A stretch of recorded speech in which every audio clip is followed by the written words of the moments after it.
หลังจากที่จอดอัดถ่อง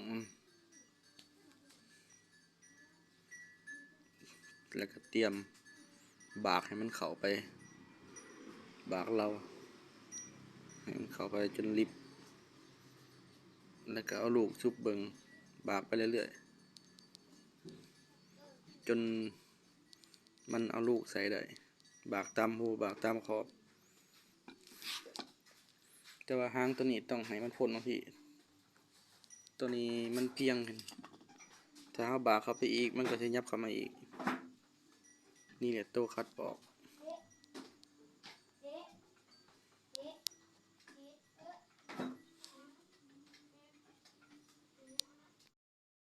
มา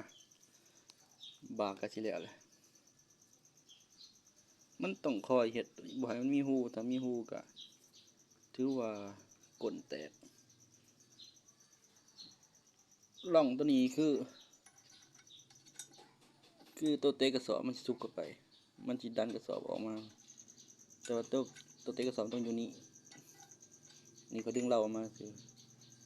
ถ้าว่าร่องตัวนี้เขาเฮ็ดจังได๋ก็เอาเมินปาดก่อนแล้วจึงเอาเลื่อยเล็กมาแต่งให้มันตัวนี้เข้าได้ให้มันพอดีเป๊ะเลยบ่ให้มันมีหูถือว่ากลแตกเพราะว่าเฮ็ดผ่านมาแล้วนี่มันใกล้สิเข้าได้แล้วนี่ตอนนั้นมันเข้าได้แล้วก็จะเอาใบเลื่อยตัวนี้ใบเลื่อยตัวน้อยนี่ควรหนาตัวเตะกระสอนควรให้มันกลมคือกันกลมคือหูแล้วก็มีบาลูกปืนนี่เด้มันจะมีบามันดอกแล้วก็เอาลูกปืนซุบเข้าเบิ่งให้มันเข้าแจบที่สุดแน่นที่สุดบ่ให้พยายามบ่ให้มีหูแล้วจึงต่อเข้าไปพุ่นดึงเตะคัดปอกได้เสียเข้าอีกนี่มันสิอยู่ในลักษณะนี้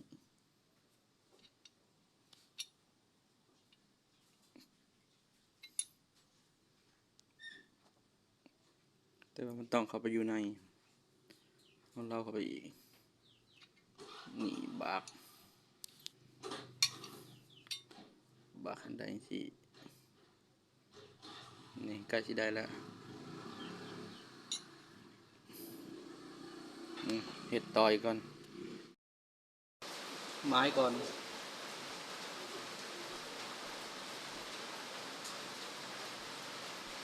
เอาออก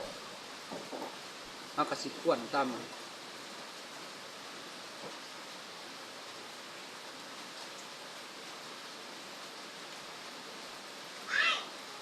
เดี๋ยวตะเล็กขวนง่ายแล้วเข้าเดียวก็ได้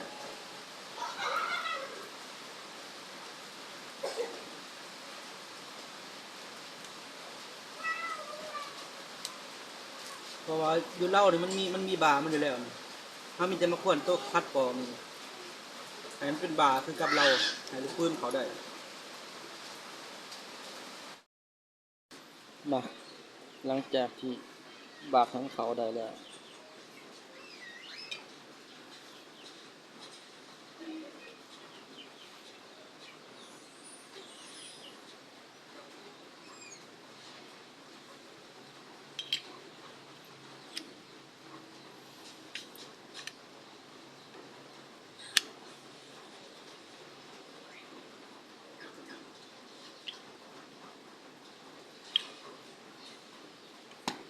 นี่เวลาคัดปอก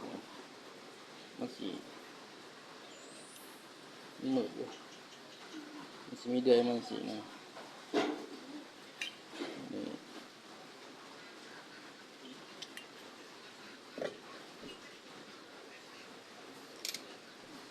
เวลานั้นมันสิมีแผ่นเหล็กจอดอยู่นี่แผ่นเหล็กตัวนี้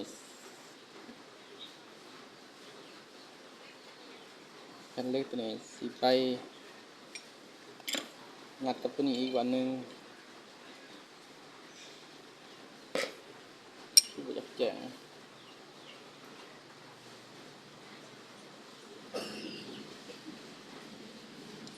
แผ่นเหล็กตัวนี้ไปงัดอีกตัวหนึ่ง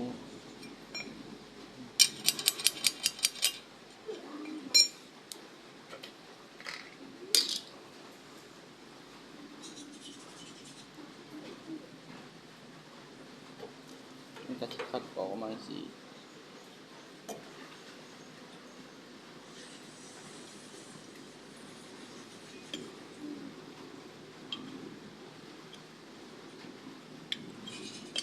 มืดมื้อนี้ฝนตกเบิดมื้อ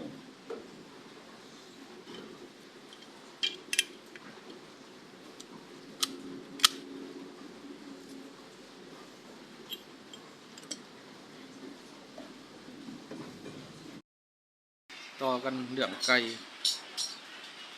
เนี่ยอาจสิใช้เวลาเนี่ยเรื่องคัดกรองแล้วไปแล้ว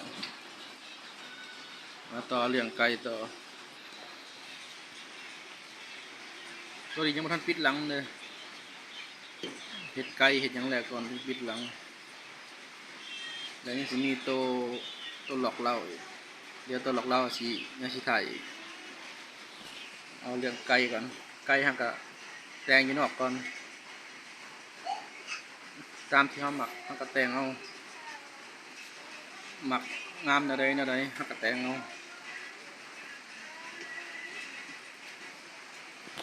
เดี๋ยวยังตัวกดเรายังสิอธิบายอีกระบบกดเราระบบกดเรานี่เดี๋ยวมันสิมีมาสิมาล็อกตัวนี้ไว้ตัวนี้ตัวระบบขัดกรองแล้วไปแล้วเดี๋ยวสิตัวระบบกดเราล็อกเรานี่แล้วก็กลับไกลกำหนดถ่ายติดตามมึงเด้อเห็นถ่ายอยู่นี่โมเมนต์ถ่ายมือเดียว2 มือ ถ่ายหลายมือคอยมาตัดใส่กันเพราะว่ามันสิใช้เวลาเฮ็ดหลายมันเฮ็ดบ่ง่ายถ่ายติดตามตอนต่อไป